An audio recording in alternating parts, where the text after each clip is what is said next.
ठाकुर जी रोक नहीं पाए स्वयं को, और अम्बरीश राजा के मंदिर में बैठे ठाकुर जी सचल प्रकट हो गए और दौड़ करके जाकर के अम्बरीश को हृदय से लगा लिया। बोले तुम्हारी भक्ति से मैं बहुत प्रसन्न हूं, तुम्हारे पास क्या कमी है? अरे कोई एक नगर का राजा होता, एक देश का राजा होता, तुम सप्तद्वीपों के राजा हो। तुम्हारी भ्रकुटी टेढ़ी करने पर देवता भी हिल जाते हैं और तुम यहां चक्की पीस रहे हो मेरी सेवा के लिए। अम्बरीश राजा बोला भगवान आपकी बहुत बड़ी कृपा, आप आए, लेकिन मेरी आपसे प्रार्थना है दोबारा जाके वहीं बैठ जाओ, क्योंकि अभी मेरी सेवा का समय है। मुझे चक्की पीस करके आटा निकाल के गूंद के रोटी बना के भोग लगाना है, भोग में विलंब हो जाएगा, बाद में मिलिएगा मुझसे, आगे पहले जाओ। मतलब ठाकुर जी प्रकट हो गए, उससे प्रसन्न हैं, लेकिन अपनी सेवा नहीं छोड़ रहे हैं। ऐसे सेवा अम्बरीश राजा की।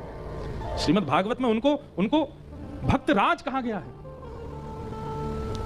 एक दिन अम्बरीश राजा चक्की पीस रहे थे, जेठ का महीना, भयंकर गर्मी, तो अम्बरीश को पसीने आ गए। अब अपने पसीने नहीं पहुंच रहे हैं, क्यों? क्योंकि कहीं एक बूंद भी गिर गया आटे में तो सेवा खंडित हो जाएगी। तो अपना मुख दूर करके ऐसे चक्की पीस रहे थे।